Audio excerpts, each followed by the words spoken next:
Sean bienvenidos a Selectura, la lectura como una aventura. Mi nombre es Dani y hoy quiero compartir con ustedes el cuento titulado Es que somos muy pobres, del escritor mexicano Juan Rulfo. Comienza así. Aquí todo va de mal en peor.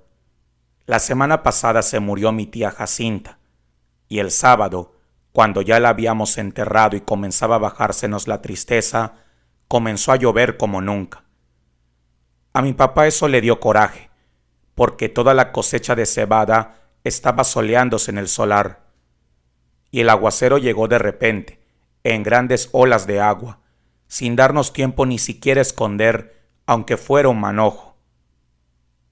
Lo único que pudimos hacer, todos los de mi casa, fue estarnos arrimados debajo del tejabán, viendo cómo el agua fría que caía del cielo quemaba aquella cebada amarilla tan recién cortada.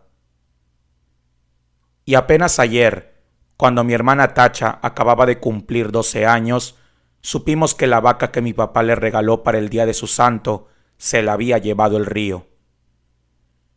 El río comenzó a crecer hace 3 noches, a eso de la madrugada.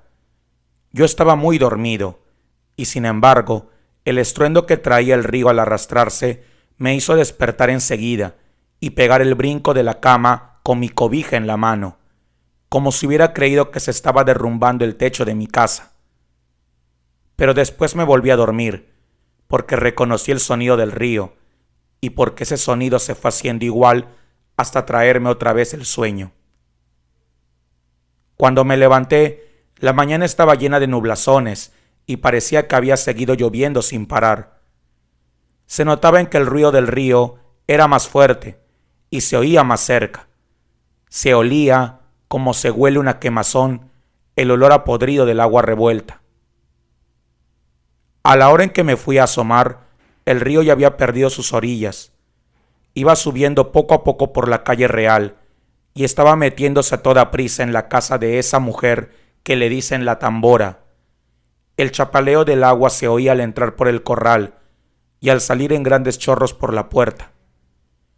La Tambora iba y venía caminando por lo que era ya un pedazo de río, echando a la calle sus gallinas para que se fueran a esconder a algún lugar donde no les llegara la corriente.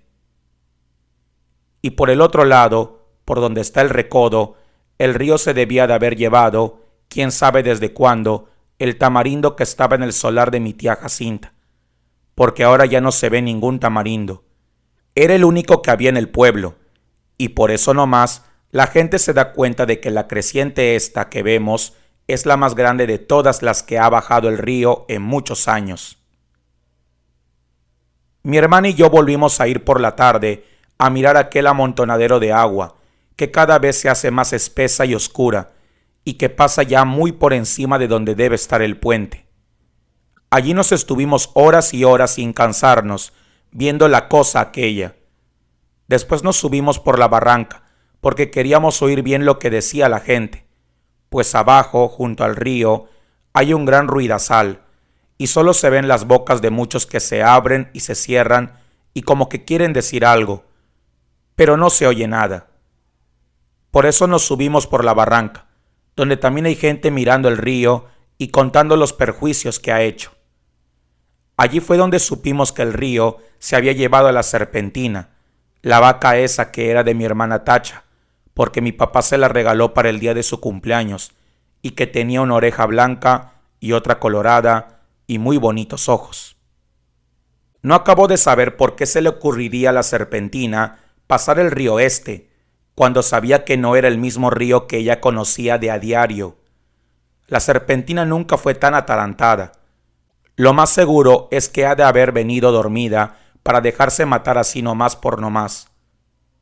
A mí muchas veces me tocó despertarla cuando le abría la puerta del corral, porque si no, de su cuenta, allí se hubiera estado el día entero con los ojos cerrados, bien quieta y suspirando, como se oye suspirar a las vacas cuando duermen.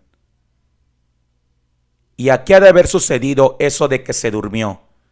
Tal vez se le ocurrió despertar al sentir que el agua pesada le golpeaba las costillas. Tal vez entonces se asustó y trató de regresar, pero al volverse se encontró entreverada y acalambrada entre aquella agua negra y dura como tierra corrediza. Tal vez bramó pidiendo que le ayudaran. Bramó como solo Dios sabe cómo. Yo le pregunté a un señor que vio cuando la arrastraba el río si no había visto también al becerrito que andaba con ella, pero el hombre dijo que no sabía si lo había visto. Solo dijo que la vaca manchada pasó patas arriba muy cerquita de donde él estaba y que allí dio una voltereta, y luego no volvió a ver ni los cuernos, ni las patas, ni ninguna señal de vaca. Por el río rodaban muchos troncos de árboles con todo y raíces, y él estaba muy ocupado en sacar leña, de modo que no podía fijarse si eran animales o troncos los que arrastraba. No más por eso no sabemos si el becerro está vivo o si se fue detrás de su madre río abajo. Si así fue, que Dios los ampare a los dos. La apuración que tienen en mi casa es lo que pueda suceder el día de mañana, ahora que mi hermana Tacha se quedó sin nada, porque mi papá con muchos trabajos había conseguido la serpentina, desde que era una vaquilla, para dársela a mi hermana, con el fin de que ella tuviera un capitalito y no se fuera a ir de piruja como lo hicieron mis otras dos hermanas, las más grandes. Según mi papá, ellas se habían echado a perder porque éramos muy pobres en mi casa, y ellas eran muy retobadas.